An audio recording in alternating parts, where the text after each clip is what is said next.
और सीधे आपको ले चलते हैं उत्तराखंड हरिद्वार, जहां पर कर्नल अजय कोठियाल और अरविंद केजरीवाल ऑटो चालकों के साथ बातचीत कर रहे हैं। तस्वीर हम आपको दिखा रहे हैं। स्वागत करेंगे और हमारे बीच में सभी जितने भी लोग हैं उनका सभी का हार्दिक अभिनंदन और स्वागत।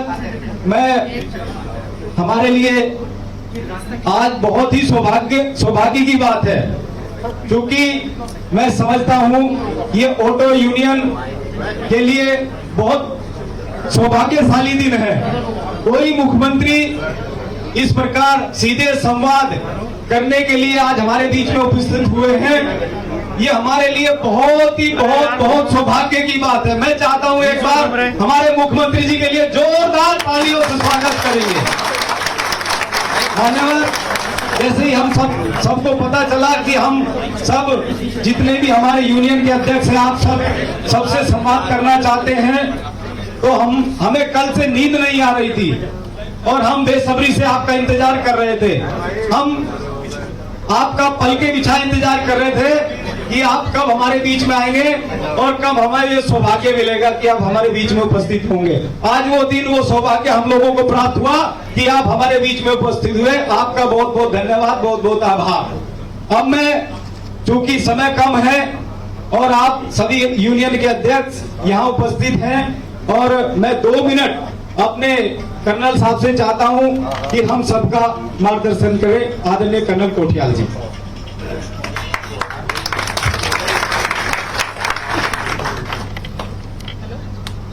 हमारे लिए आज इस धर्म नगरी हरिद्वार में बहुत बड़ा दिन है। जिस प्रकार से पिछले कुछ महीनों से श्री अरविंद केजरीवाल जी, दिल्ली के मुख्यमंत्री और हमारी पार्टी के राष्ट्रीय संयोजक, बार और यहाँ पर कर्नल अजय कोठियाल को भी सुन रहे थे आप। आपको बता दें कि अरविंद केजरीवाल पहुंचे हुए हैं हरिद्वार, यहाँ पर ऑटो चालकों से कर रहे हैं बातचीत। उत्तराखंड में चुनाव 2022 की तैयारी, हरिद्वार पहुंचे दिल्ली के सीएम अरविंद केजरीवाल। कार्यकर्ताओं में भरेंगे जोश, करेंगे रोड शो।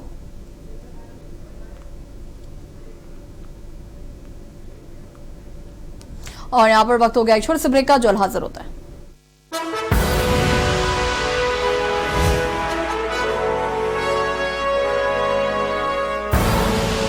आप देख रहे हैं के न्यूज, खबरों का सारथी। हम नंबर 1 पर आएंगे, क्योंकि उत्तर प्रदेश ने 4.5 वर्ष के अंदर जो दूरी तय की, वो एक टीम वर्क का परिणाम है। उत्तर प्रदेश को उत्तम बनाने का एक सपना जो योगी सरकार ने देखा, उसे साकार कर दिखाया है। युवा हो या महिला या किसान, यूपी के बदलाव को हर प्रदेशवासी महसूस कर रहा है। यहाँ के गरीब को, यहाँ के किसान को, यहाँ के नौजवान को, यहाँ की महिलाओं को सबकी योजना से जोड़ने का कार्य प्रदेश के अंदर हुआ। बदलाव के 4.5 साल में पीएम आवास योजना से 42 लाख से अधिक आवासों का निर्माण, हर घर बिजली योजना से 1.41 करोड़ घरों तक बिजली पहुंचाई।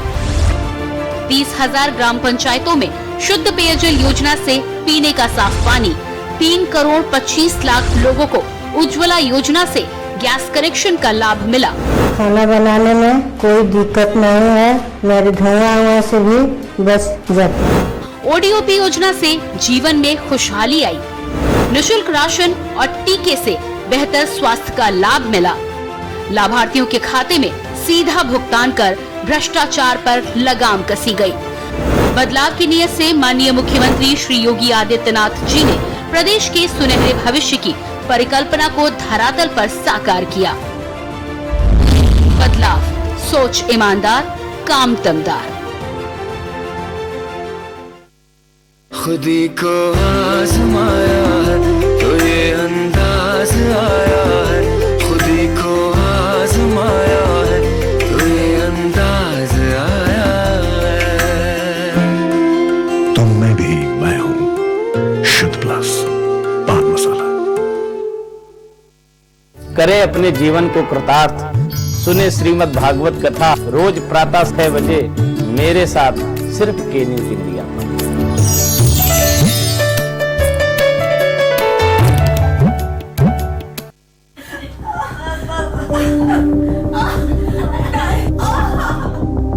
नमस्कार, खुशियों की सवारी। आपके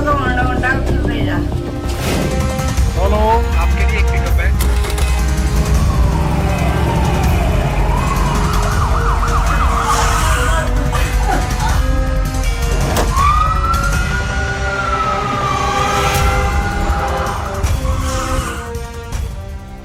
उत्तराखंड में गूंज रही खुशियों की किलकारी, जच्चा बच्चा की सुरक्षा और सुरक्षित प्रसव को सुनिश्चित कर रही खुशियों की सवारी। उत्तराखंड का मातृत्व रहे सुरक्षित और खुशहाल, इसके लिए उत्तराखंड के मुख्यमंत्री पुष्कर सिंह धामी के नेतृत्व में खुशियों की सवारी योजना की सेवा आरंभ कर दी गई है। खुशियों की सवारी राज्य के सभी जनपदों में मातृत्व शक्ति की सेवा के लिए तैनात है, जिसमें लगभग 126 एम्बुलेंस तैनात की गयी है। गर्भवती महिलाओं को प्रसव हेतु अस्पताल ले जाने के लिए हेल्पलाइन नंबर 102 भी जारी किया गया है, जिस पर कॉल करने पर खुशियों की सवारी तुरंत घर पहुंचकर महिलाओं को अस्पताल पहुंचाकर सुरक्षित प्रसव में सहायता कर रही है। यही नहीं, गर्भवती महिलाओं के सुरक्षित प्रसव के बाद जच्चा बच्चा को चिकित्सक के परामर्श के बाद यही खुशियों की सवारी उनके घर के आंगन तक पहुंचाती है। सुरक्षित प्रसव हो, जच्चा बच्चा रहे स्वस्थ और सुरक्षित, इसी उद्देश्य के साथ उत्तराखंड सरकार लाई है खुशियों की सवारी। मातृशक्ति को मिल रहा उत्तराखंड सरकार का साथ, उत्तराखंड सरकार की खुशियों की सवारी से मिल रहा मातृशक्ति को लाभ। आप देख रहे हैं के न्यूज, खबरों का सारथी। ब्रेक के बाद एक बार फिर से आप सभी का स्वागत है और सीधा आपको ले चलते हैं हरिद्वार, जहां पर खनन राज्य कोठियाल क्या कुछ कहना सुन लेता है।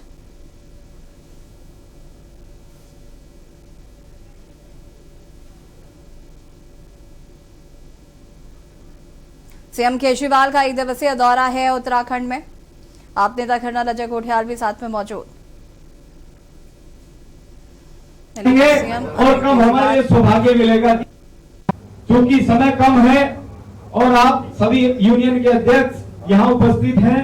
और मैं 2 मिनट अपने कर्नल साहब से चाहता हूँ कि हम सबका मार्गदर्शन करें, आदरणीय कर्नल कोठियाल जी।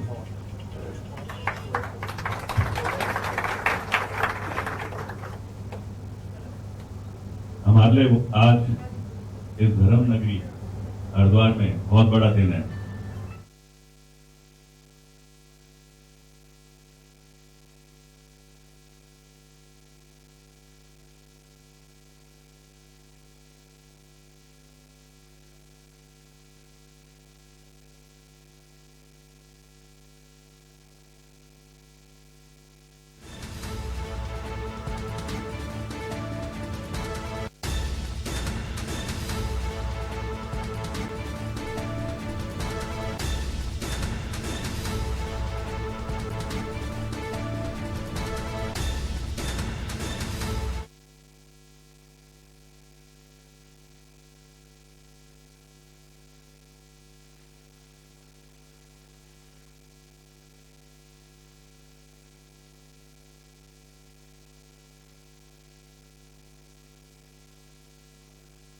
आप नेता कर्नल अजय कोठियाल भी मौजूद। दिल्ली के मुख्यमंत्री अरविंद केजरीवाल पहुंचे हुए उत्तराखंड और आज अरविंद केजरीवाल कर सकते हैं बड़ी घोषणा। अभी बता दें आपको कि ऑटो चालकों से भी मुलाकात करेंगे, उनसे बातचीत करेंगे।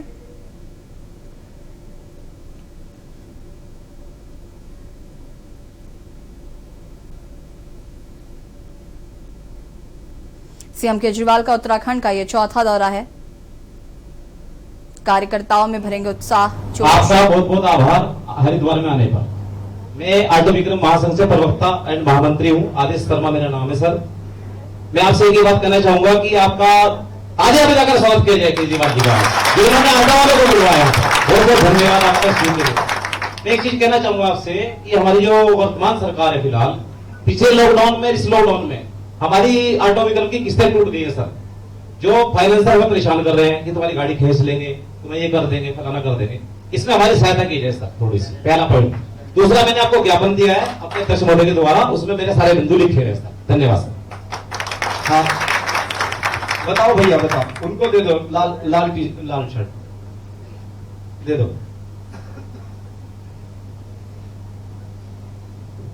सर, आपका बहुत बहुत आभार। हमारी न्यून समस्या, मैं देहरादून से Shekhar Kapil auto rickshaw union से एक तो हमारी समस्या है सर आरटीओ में भ्रष्टाचार। दूसरा है हमारी पार्किंग और स्टैंड की व्यवस्था। कहीं इधर उधर जहाँ गाड़ी खड़ी होती है चलान जाते हैं एकदम। इतना एक हफ्ते में नहीं कमाना, इतना ही चलान चल जाता है। और है सर हमारी कबाड़ नीति, इसका हम पूर्ण विरोध करते हैं जो केंद्र सरकार द्वारा लाई जा रही है। कौन सी नीति? कबाड़ नीति, क्योंकि इससे कई महाविनाश होगा सर इस नीति से, क्योंकि वैसे ही कोरोना की मार झेल रहे हैं हम काफी टाइम से, और भी भविष्य ये नहीं पता कोरोना आएगा नहीं आएगा। ऐसे में यदि कबाड़ नीति आती है तो हम तो डूब ही जाएंगे लगभग। और एक और उम्मीद करते हैं सर कि जो भी पत्र होते हैं गाड़ी के कागजात, उनकी वैधता को 1 साल तक और एक्सटेंड दिया जाए। ये है सर हमारी मुख्य मांगे। धन्यवाद। ये भैया ताऊ जी को दे दो, ताऊ जी कुछ कहना चाह रहे हैं अंदर जी। मेरा सबको नमस्कार, अस्सलाम वालेकुम। मैं अभी 27 तारीख में दिल्ली गया था। मैं था, मेरी बीवी, मेरी बेटी और मेरा बच्चा। मैं वहाँ बस में बैठा एयरपोर्ट के लिए। हम 2 आदमी का किराया लिया गया, हमारे बच्चों का किराया नहीं लिया था। वाह, तालियां जोरदार एक बार। मैं ये चाहता हूँ यही शिक्षा हमारे उत्तराखंड में आप। बहुत बढ़िया, बहुत अच्छा। इधर दे दीजिए सर। नमस्कार, मैं Doon auto rickshaw union Dehradun से 2500 ऑटो है, उनकी तरफ से मैं आपको बहुत बहुत धन्यवाद देता हूँ। ऐसा प्रभाव शासन में होते हुए यहाँ उत्तराखंड में आज तक नहीं हुआ, तो ये पहली बार हुआ, हमें बहुत अच्छा लगा। और मैं दिल्ली में, पुरानी दिल्ली में स्टेशन में कृष्णा ऑटो वाला है, वो अध्यक्ष है वहाँ पे, तो मेरी उससे बात होती रहती है। एक दिन मैं दिल्ली गया, उसने स्कूल दिखाया मुझे वहाँ पे। स्कूल इतने बढ़िया लगे कि वहाँ पे स्विमिंग पूल बने हुए और इतना जैसे होटल होगा। मैंने उसी दिन से कसम खा ली थी कि देहरादून में हमारे 2500 ऑटो नहीं, 2.5 लाख, बहुत सुंदर, 2.5 लाख के बराबर काम करेंगे। और हर ऑटो वालों को बोला होगा, सवारी जितनी बैठे, 10 सवारी एक दिन में बैठेगी, 10 सवारी को आम आदमी पार्टी की तरफ से झुकाव करें। बहुत सुंदर। और कोई भैया? आप कह रहे थे भैया कुछ? नमस्कार, मंगदौर विधानसभा अध्यक्ष। ये हमारे मंगदौर में अभी तक स्टैंड का सही विकास नहीं हुआ। वहाँ पे बसें नहीं रुकती है और रात और उड़की के अंदर मंगदौर बहुत तंग होते हैं। तो मैं चाहता हूँ मंगदौर बस स्टैंड बढ़िया बना दिया जाए और वहाँ विकास हो। अब तक वहाँ का विकास नहीं हुआ। इंशाल्लाह आपको पूर्ण बहुमत से उत्तराखंड के अंदर जिताएंगे। धन्यवाद, धन्यवाद, धन्यवाद।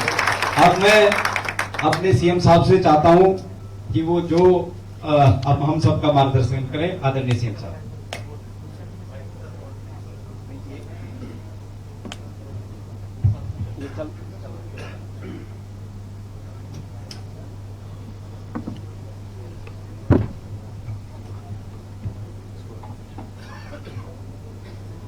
सबसे पहले मैं यहाँ अपने जितने ऑटो टैक्सी वाले भाई आए हुए हैं सबको नमस्कार करता हूँ। उनका शुक्रिया अदा करता हूँ कि एक ऑटो वाला तो बेचारा डेली कमाता है, खाता है। आप यहाँ पे अपना समय निकाल के आए।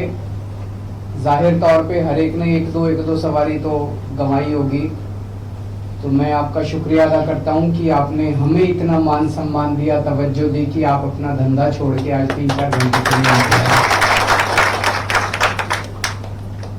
जैसे अभी राजेश भट्ट जी, आपका नाम, राजेश भट्ट जी ने कहा कि दिल्ली के ऑटो वाले हमारे इतने मुरीद क्यों हैं। आज आपके बीच में आके मुझे अपने दिल्ली वाली जो पूरी यात्रा है वो याद आ गई। 7-8 साल पहले जब हमने शुरू में राजनीति में कदम रखा था, दिल्ली के ऑटो वालों से तब संपर्क हुआ हमारा। आज मैं एक बहुत बड़ी बात कहने जा रहा हूं और ये कोई अतिशयोक्ति नहीं है। दिल्ली में हमारी सरकार बनी, इसमें 70% योगदान ऑटो वालों का है। ये मैं कोई झूठ नहीं बोल रहा, आपको खुश करने के लिए नहीं कह रहा, मैं अभी बताऊंगा कैसे है। 70% योगदान ऑटो वालों का है।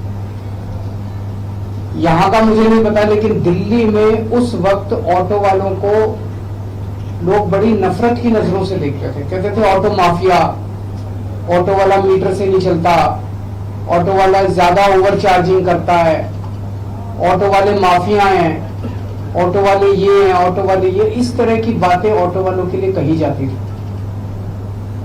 जब मैंने ऑटो वालों से बात करनी चालू की तो कुछ लोगों ने कहा, देखो अगर तुम इनका साथ दोगे तो सारी जनता तुम्हारे खिलाफ हो जाएगी, जनता इनको नहीं चाहती, ये लोग जनता को लूटते हैं, तो तुम इनसे बात मत करो।